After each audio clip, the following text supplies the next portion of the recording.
tidak akan sempurna keimanan seseorang jika Allah dan Nabi-Nya harus jauh lebih tinggi di hadapan Allah. Itulah yang dikatakan orang-orang yang beriman.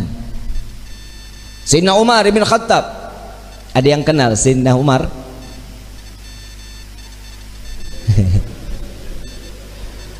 Kali ada yang kenal. Umurnya tua juga kalau ada yang kenal. Sering kita dengar Sayyidina Umar, manusia yang diciptakan oleh Allah, jin aja kabur, iblis aja kabur ngelihat bayangannya, nggak ada yang berani. Tapi saat Sayyidina Umar mengatakan cinta kepada Nabi, dunia dengan seisinya sudah nggak ada di hadapannya, nggak ada di ujung matanya. Kenapa? Karena cintanya tulus kepada Nabi Muhammad SAW. Sayyidina Umar pernah memerangi Nabi. Orang yang salah satunya beriman kepada Nabi, sebelumnya dia perangi Nabi. Iya, Sayyidina Umar ibn Khattab. Siapa lagi? Khalid ibn Walid, Abu Sufyan. Banyak sahabat Nabi yang dulunya membenci Nabi, karena cinta berubah menjadi sesuatu iman yang hak di hadapan Allah Subhanahu wa taala. Khalid ibn Walid kita tahu betul, saat perang Uhud beliau dengan strateginya menghancurkan daripada umat Islam, meluluh lantahkan. Disitulah Nabi SAW dalam keadaan wajahnya penuh dengan darah. Khalid ibn Walid saat dia memeluk Islam sudah bukan orang yang dihinakan oleh Allah. Kenapa? Karena keimanannya kepada Allah dan Nabi-Nya sampai diangkat oleh Allah sebagai Saifullah, sebagai pedangnya Allah Subhanahu. Itu karena cinta. Siapa lagi? Saya ada satu kisah sahabat Nabi namanya Nuaiman. Udah pernah dengar nama sahabat Nabi Nuaiman? Belum? Ngaji, makanya ngaji. Di pasar nggak ada nama Nuaiman. Nuaiman ini setiap hari mabuk di hadapan Nabi Muhammad SAW. Kalau mau ketemu Nabi, minum khamar dulu. Tahu khamar haram, tahu. Karena cari perhatian kepada Nabi Muhammad SAW. Jadi kalau ketemu mabuk, entah ditegur sama Nabi. Ya Nuaiman, haram, jangan diikutin, jangan diminum lagi. Iya ya Rasulullah, sadar, senang Nuaiman. Besok ketemu lagi, mabuk lagi. Kalau orang tarajuk yang begitu mah PA. Lagi kalau orang tarajuk mabuk mah kagak ada pantas-pantasnya. Kalau orang bule mabok kan wajar ya. Matanya coklat, abu-abu, hidungnya mancung, habis minum pipinya ngeping-ngeping. Nah orang tarajuk udah hitam, pesek, mata hitam semua, kurang tidur. Bener nggak? Udah, jangan ikutin sesuatu yang nggak diajarin Nabi. Kalau sudah dikatakan Allah haram, ikutin haram, jangan pakai nanya kenapa. Kalau ada tanda tanya kenapa sih ini diharamin, imannya diragukan. Kalau sudah ketentuan Allah ini wajib, wajib, nggak bisa jadi makruh, nggak bisa jadi haram. Ketentuan Allah haram, nggak bisa jadi halal. Insya Allah mudah-mudahan Allah jaga hati kita untuk tetap cinta kepada Allah dan Nabi-Nya. Amin ya Rabbal Alamin. Ada satu kisah lagi di mana Nabi SAW setelah ditinggal oleh dua orang yang dicintai, Nuaiman ingin bikin senang Nabi SAW karena ngelihat Nabi itu selalu bersedih. Karena cintanya Nuaiman kepada Nabi Muhammad SAW, Nuaiman ini berangkat ke tempatnya Zaid bin Thabit. Sayyidina Zaid jual kambing, diminta sama Nuaiman, ya Zaid, saya ambil kambingnya 2, saya mau hadiahin ke Nabi katanya. Oh iya silahkan kata Zaid. Duitnya mana Nuaiman? Duitnya nanti minta sama Nabi. Ini kira-kira yang begini kalau kita ketemu kita apain nih orang? Dibawain 2 ekor sama Zaid yang nganterin, bukan Nuaiman yang bawa. Nuaiman ngintip dari samping tembok. ngeliatin. Begitu kambingnya disampaikan kepada di tangan Nabi, Zaid nungguin. Rasulullah senyum, alhamdulillah, terima kasih banyak, ini hadiah dari Nuaiman. Ya Rasulullah, alhamdulillah, kirim salam sama Nuaiman. Dan setelah sedihnya Nabi pertama kali senyum saat Nuaiman menghadiahkan kambing kepada Nabi Muhammad SAW. Diterima sama Nabi. Zaid nggak jalan, diam aja. Ada apa lagi wahai Zaid? Ada lagi yang mau dibicarakan? Enggak ya Rasulullah, duitnya. Dan di situ Nabi ketawa yang kedua kali karena melihat Nuaiman sedang ngintip di balik tembok. Nabi bayar kambing tersebut dengan niat Nuaiman bukan orang yang punya. Karena cintanya Rasulullah kepada Nuaiman, Nuaiman dapat sesuatu kedudukan terhormat di hadapan Allah. Tukang mabok bikin kesel Nabi, tapi Nabi kalau nggak ada Nuaiman nggak mau ngajar. Selalu bikin senang Nabi Muhammad SAW. Satu waktu saat setelah Nuaiman wafat, Rasulullah yang mandiin, Rasulullah yang kafanin, Rasulullah yang masuk ke liang lahat. Kebayang kita, tangan Rasul SAW memegang jasad seseorang, sudah pasti jasad tersebut diharamkan masuk ke dalam api neraka. Sedih Nabi SAW kehilangan sahabat yang selalu membuat gembira Nabi Muhammad SAW. Setelah dikubur, semua masyarakat pulang. Rasul SAW mengatakan, wahai sahabat, silahkan kalian pulang, aku ingin menyaksikan saat Nuaiman ditanyakan oleh para malaikatnya Allah. Aku khawatir Nuaiman tidak dapat menjawab. Ditungguin sama Nabi Muhammad SAW. Ini mukjizatnya Nabi. Nabi dapat mendengar mungkar nangkir saat dimana dia membicarakan, mempertanyakan kepada ahli kubur. Datang malaikat mungkar nakir, assalamualaikum ya ahlal jannah. Ya Allah, mudah-mudahan kita semua di alam kubur dapatkan pertanyaan begini nih dari malaikat. Salam kepadamu wahai penghuni surga. La ilaha illallah, Allahumma ja'alna minhum, amin ya rabbal. Man rabbuka?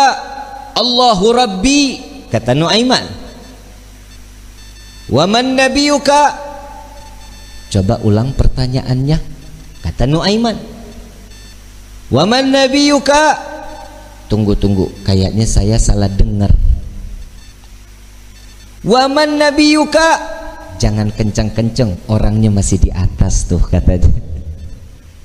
Di situ Nabi masih tertawa. Nuaiman walaupun ada di dalam liang lahat masih membuat senyum baginda Nabi Muhammad SAW. Apa yang membuat seperti ini?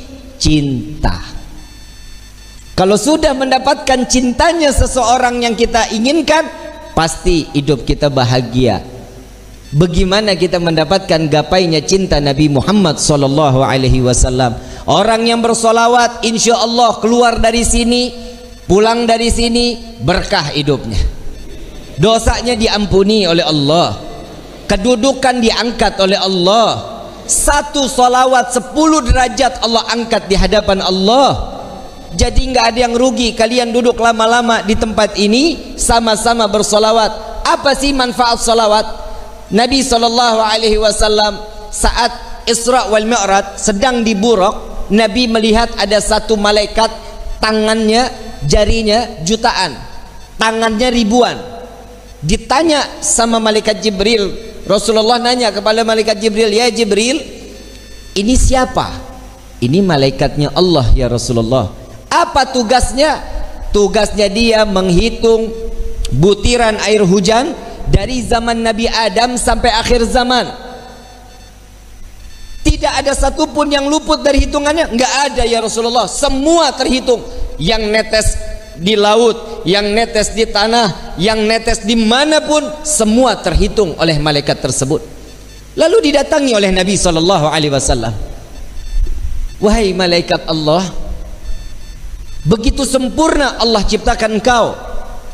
Ya Rasulullah, tugasmu begitu mulia menghitung butiran air hujan. Betul ya Rasulullah. Adakah satu yang pernah terlewat dari hitunganmu?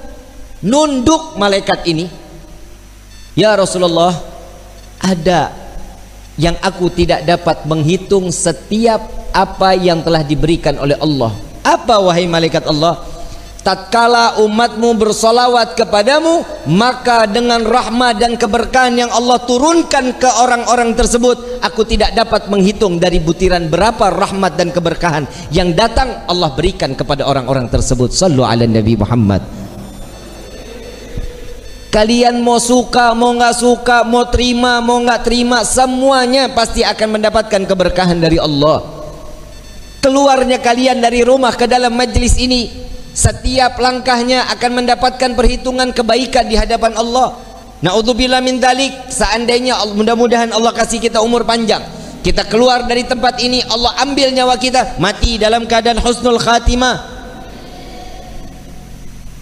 Dan beberapa saat yang lalu banyak orang-orang yang dikiranya kita umur panjang, masih muda, sekarang telah meninggal dunia ngelewatin kita. Betul? Karena ada satu wabah COVID-19. Tapi ingat, kematian itu bukan karena corona.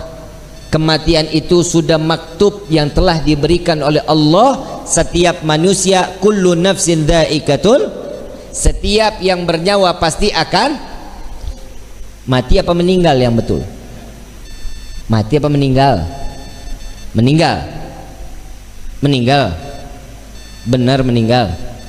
Inna salati wa nusuki wa mama mati. Nggak ada wa meninggali.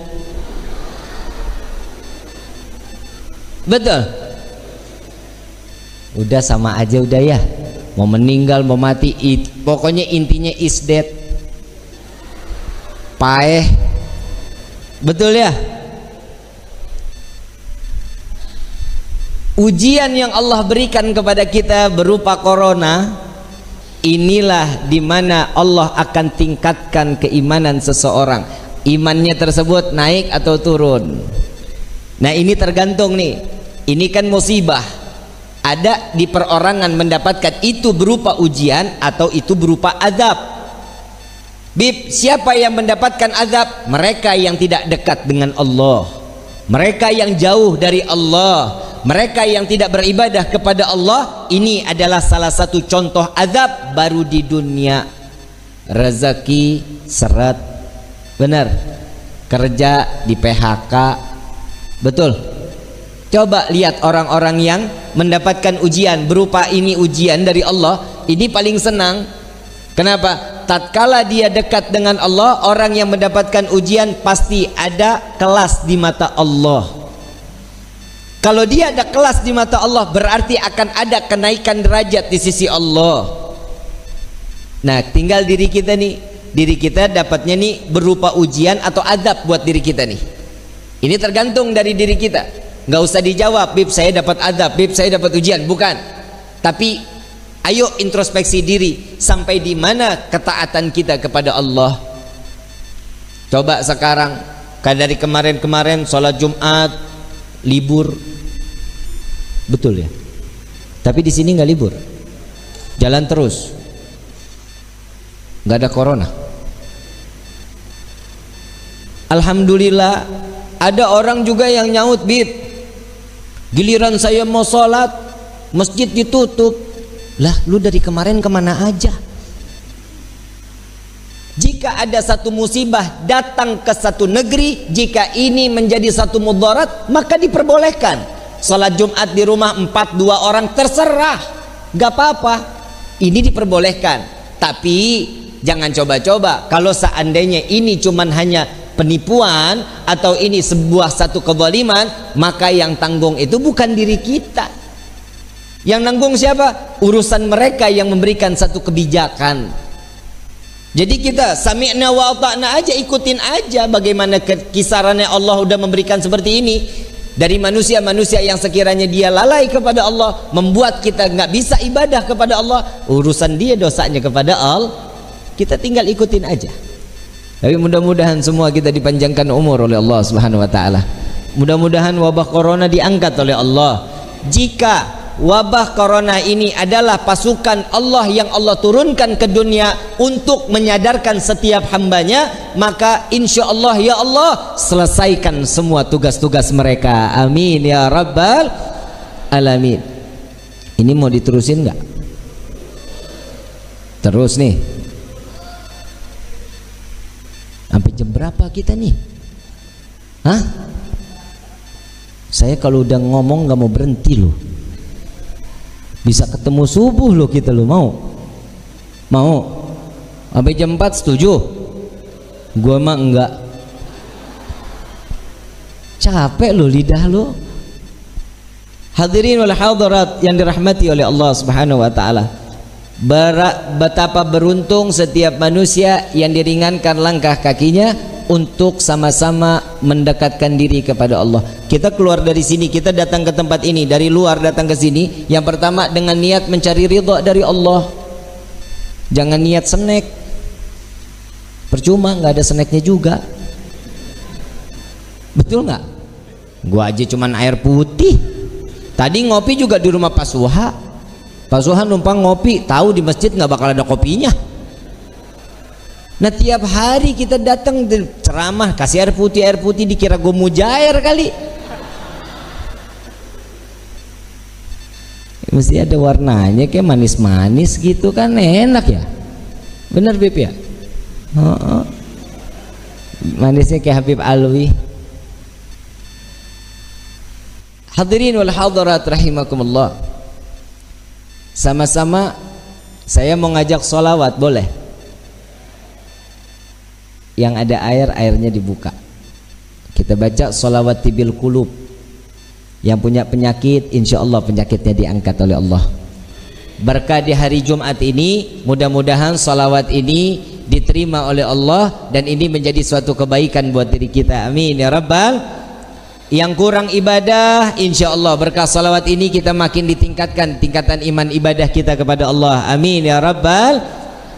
Allahumma salli ala sayyidina Muhammadin tibbil qulubi wa dawaiha wa afiyati abdani wa shifaiha wa nuril absari wa diyaiha wa ala alihi wa sahbihi